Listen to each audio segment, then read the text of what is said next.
From your man in Washington, who won't back down. The Lead with Jake Tapper, weeknights on CNN. As the call for racial justice intensifies in the wake of George Floyd's death, some corporations are reassessing their operations and pledging change. Smiling, happy Aunt Jemima, famous for her secret recipe pancakes, waffles, and buckwheat.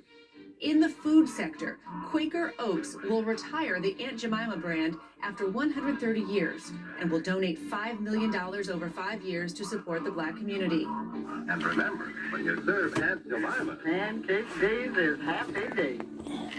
Mars has pledged to change its Uncle Ben's brand in acknowledgement of its derogatory racial undertone. And B&G Foods, maker of cream of wheat hot cereal, is conducting a complete packaging review. For more information on how you can help fight racism and injustice, go to cnn.com/impact.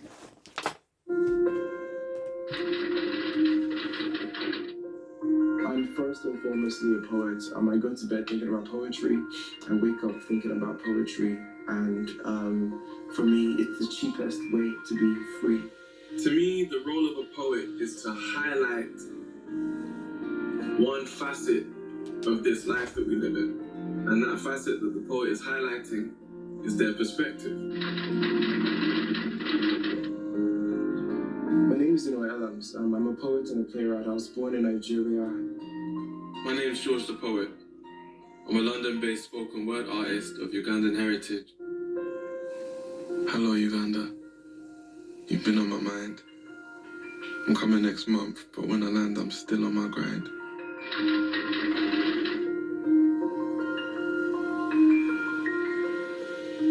I started off writing short stories, eventually raps and poetry, and I kept talking about the direction of my people. And this is my poem, Impossible. Impossible is a word people use to describe something they can't do. Sometimes they just want to be sadistic. Frame it as just being realistic and say it's near enough impossible, nigh impossible. They'd like you to think you'll lie in hospital for defying obstacles and trying not to fall, but their impossible isn't my impossible. There are no winners until someone's won it. You won't know what I'm capable of until I've done it. I could either stand here patient and listen, wanting to make an incision, having to wait for permission, or I could make a decision. I could take a position. Impossible is the manifestation of your inhibition, so fear of trying is fear of flying. Your mind's racing and your heart isn't out to help. They're turning against you and you're starting to doubt yourself. The nights are cold, the mornings are rough. Now you're worrying about people calling your bluff, second guessing your ability and all of your stuff. But no, you alone is more than enough. This is the truth I saw before I went to sleep.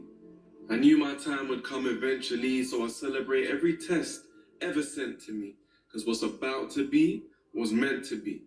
It's remarkable to try, but I can't afford to die. Knowing my ambition didn't kill me. Forget the voice of reason, listen to the real me. No guts, no glory.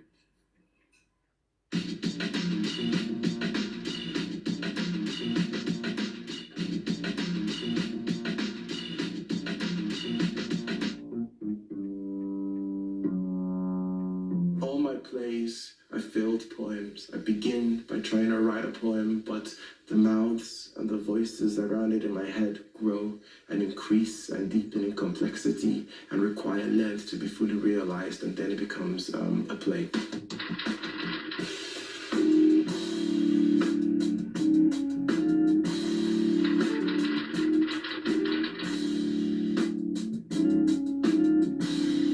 This is an extract from the play in one of the opening scenes.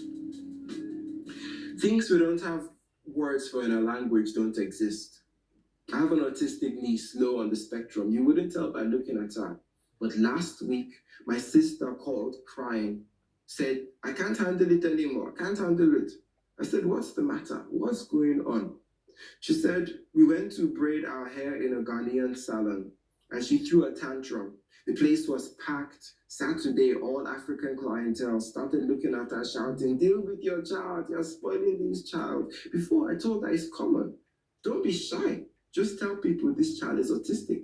She did, and all hell broke loose. They were shouting, "It's your fault. You're the cause of this," just because she said it. They told her, slap the autism out of her, slap it out. I wanted to get involved to help, but the aunties tell me, what do I know of raising children? My hands are tied. I'm just a man. I want to introduce you guys to my workspace. Right now we're in my studio and we're going to get onto the first important item of my life right here, and that is this microphone. The mic is a very big part of my work. It's a big part of what I do. It is my first line of communication to the audience. So it's a very special item right there. Let's see what else we got. Here is my setup. There's the desk, there's equipment, pencil cases, books, reminders. There is no way of keeping this thing tidy. I know it looks like a mess, but I thought I should tidy it up for you guys, but this is tidy. This is the tidiest it gets, you feel me? My writing space is unremarkable. It's a desk that slides out of the wall in my flat. Okay, that kind of sounds actually remarkable. But space for me has always been fluid. I just write wherever. Let me share with you some more important items. This is a book by an economist called Mariana Mazzucato. The book is called The Value of Everything. And it's very important shaping my ideas for the Black community. I bought this when I was playing street basketball in Paris during a midnight run, and there was a young girl who joined us, and she was missing every shot she took. But suddenly, from the depths of my memory, I remembered what my coach had told me on how to take a shot. I relayed information to her, and she scored a perfect three-point shot. So this from my street basketball days in Paris. During a midnight run, I'm really bad at basketball, by the way, is really memorable to me. I also have my special notepad where I jot down all my ideas before I finalize them with my special pen. Second is this model of a classic Volkswagen camper van. I want to own a real live one at some point, and I want it to be electric, so I'm gonna rip the engine out and stick an electric engine in. But yeah, I want this, and this is just something to aspire towards, like a real one. Surfboards included as well. Yeah, it's one of my favorite things. And last but not least, this is a first edition copy of The Half God of Rainfall, which is my last book. It's an epic play written in classic sort of Dante form, like symmetrical rima, and an ancient poetic form, and it mixes Greek mythology with Yoruba mythology and basketball mythology and urban mythology, and it's set in between Nigeria and ends in 2012 during the Olympics. And this is the pen that ideas get finalized in. Right? It's cool to be sentimental about your process.